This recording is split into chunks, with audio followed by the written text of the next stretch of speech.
We're going to touch on some typical ways our pH can shift, potentially inviting in the 4 I's.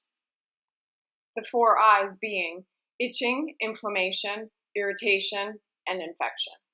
So who here still uses an antibacterial soap or like Lever 2000 or Dial in the shower or a bar soap?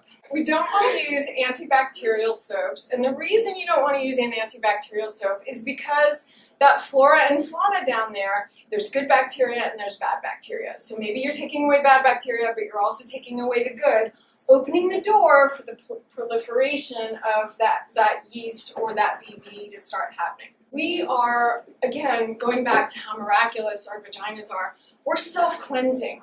Our vaginas create a mucus, which is part of what your discharge is, and that is keeping us nice and clean inside.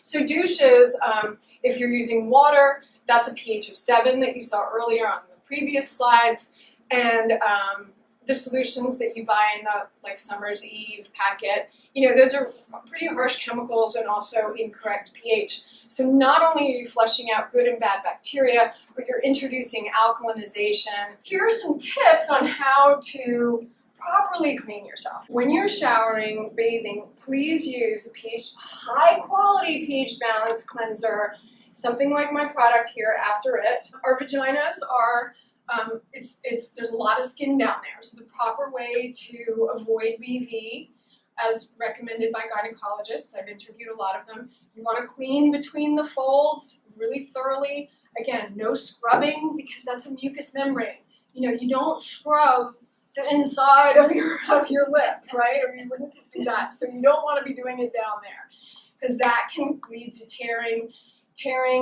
and friction can lead to the entrance of other microorganisms like STDs and STIs. You want to make sure that when you use the restroom, you always wipe front to back, never back to front. That's something that we're never taught. We just sort of, hopefully we pick it up somewhere. If you're particularly sensitive and you get lots of recurring infections, you want to avoid body mists that have perfume, that are antibacterial, because again, we know that takes away the good bacteria. You want to avoid hot tubs and hot baths.